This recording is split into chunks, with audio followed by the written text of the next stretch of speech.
आनंद म्हणजे काय? ही एक भावनिक किंवा मानसिक अवस्था आहे ज्यामध्ये आपल्याला शांती, समाधान आणि उत्साह यांचा अनुभव येतो.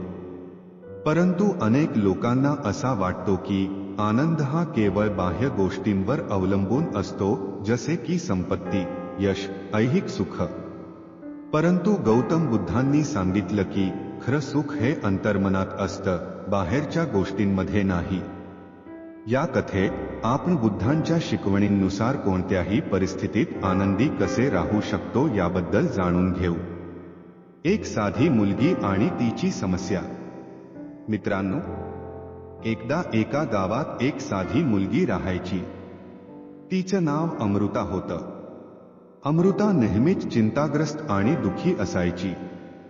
तिच्याकडे संपत्ती होती, घर होतं, कुटुंब होतं, परंतु तरीही ती नेहमी अस्वस्थ आणि असमाधानी असायची. प्रत्येक गोष्ट तिच्यासाठी अपूर्ण वाटायची. अमृता रोजचं जीवन जगत असताना सतत विचार करत असे, माझं जीवन असं का आहे? मी कितीही मेहनत केली तरी मला हवं ते का मिळत नाही? एका दिवशी तिने ऐकलं की गौतम बुद्ध त्यांच्या गावात आले आहेत आणि ते लोकांना आनंद आणि शांतीची शिकवण देत आहेत. तिला आशा वाटली की बुद्ध तिचं दुःख दूर करू शकतील. ती बुद्धांकडे गेली आणि म्हणाली, भगवान बुद्ध, मी खूप दिवसांपासून शोधत आहे की कसं आनंदी राहावं. माझ्याकडे सगळं काही आहे, पण तरीही मी आतून अस्वस्थ आहे. कृपया मला शिकवा की कोणत्याही परिस्थितीत आनंद कसा शोधायचा. बुद्धांनी अमृताकडे पाहिलं आणि स्मितहास्य करून तिला शांतपणे बसायला सांगितलं. तू कोणत्याही परिस्थितीत आनंदी राहू शकतीस, पण त्यासाठी तुझं मन बदलण्याची गरज आहे, बुद्धांनी तिला सांगितलं. परिस्थिती कधीच आपल्या नियंत्रणात नसतात. आपण फक्त आपल्या मनावर नियंत्रण ठेवू शकतो. तुझ्या मनाचं एकतर तुझ्या जीवनावर नियंत्रण असेल किंवा तू तुझ्या मनावर नियंत्रण ठेवशील. तू ठरवू शकतीस की तुझं मन तुझं जीवन शांत आणि आनंदमय करेल किंवा अस्वस्थ. अमृता विचारात पडली. बुद्ध पुढे म्हणाले, तू म्हणतेस की तुला हवं ते मिळत नाही, पण तुला काय हवं आहे हेच कधी तू स्वतःला विचारलं आहेस का?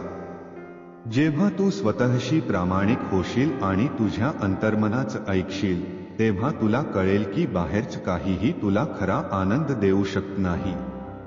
आनंद फक्त तुझ्या मनात आहे. बुद्धांनी अमृताला एक साधी गोष्ट सांगितली. समजा तुझ्या हातात एक मातीची वाटी आहे.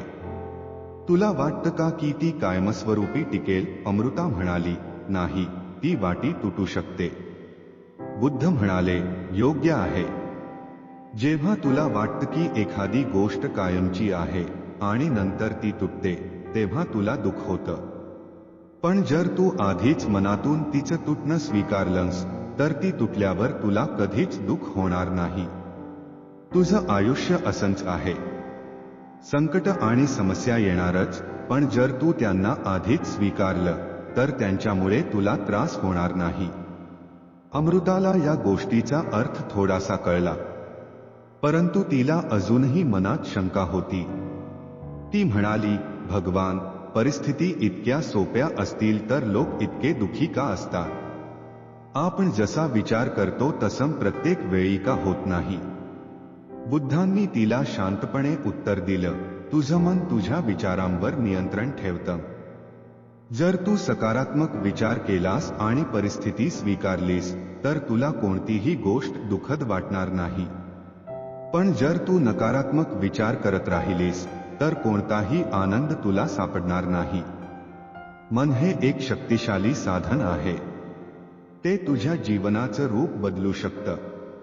बुद्ध पुढे म्हणाले, तुझ्या मनातील विचार आणि भावना हेच तुझं भविष्य घडवतात. जर तू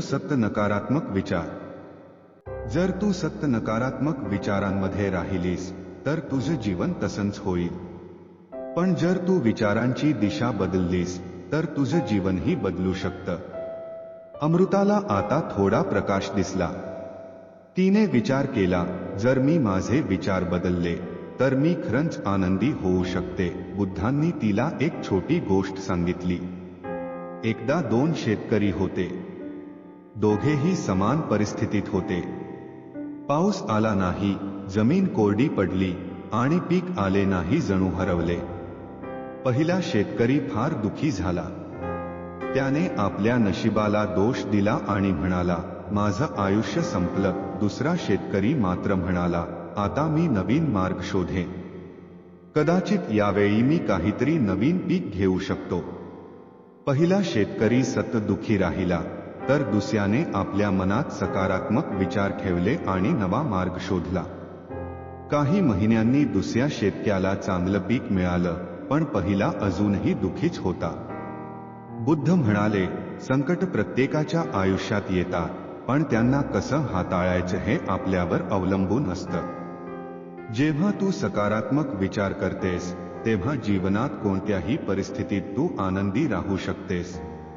अमृताने बुद्धांचे शब्द ऐकले आणि विचार केला, मी किती गोष्टींवर चिंता केली आहे, ज्या माझ्या हातात नव्हत्या. मी इतके दिवस आपलं दुःख वाढवत होते, कारण मी सतत नकारात्मक विचार करत होते.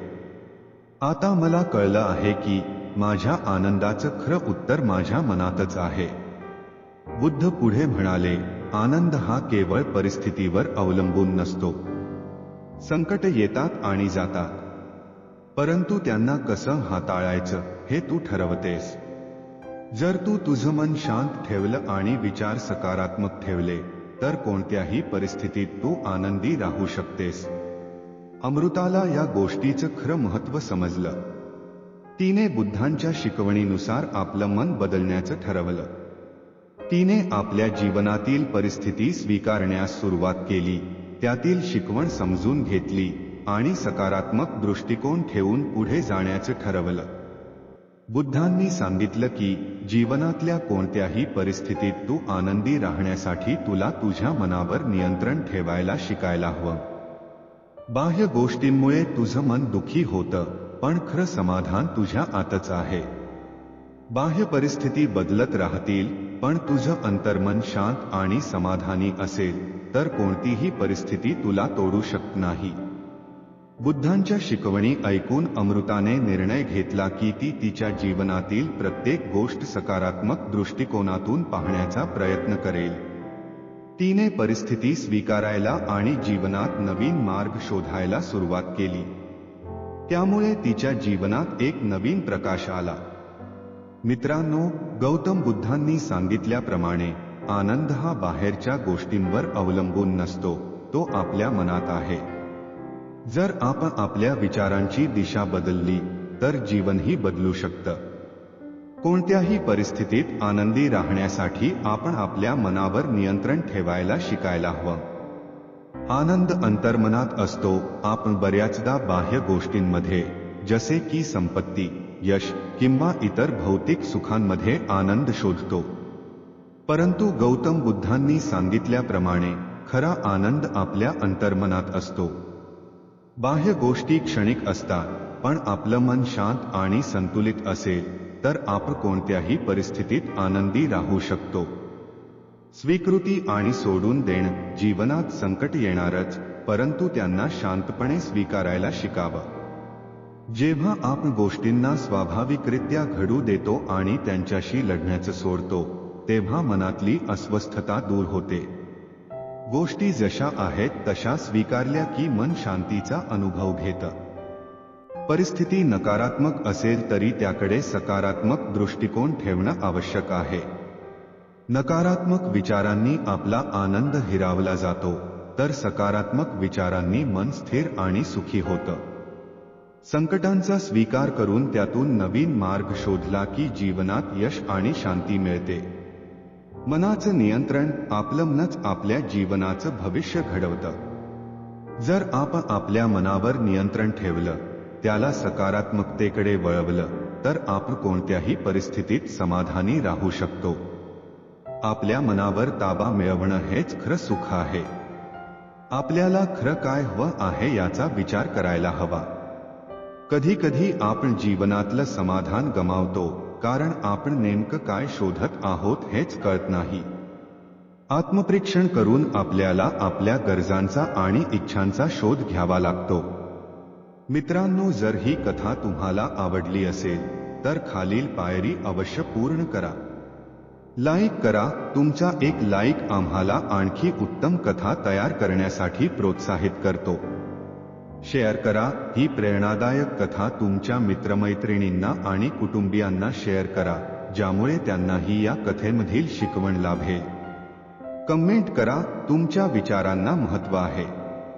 खाली कमेंट करून तुमची प्रतिक्रिया नक्की सांगा. सबस्क्राईब करा. आमच्या SR प्रकारे चॅनलला सबस्क्राईब करा आणि नवीन प्रेरणादायक कथा आणि शिकवणी वेळेवर मिळवा. धन्यवाद. नमो बुद्धाय.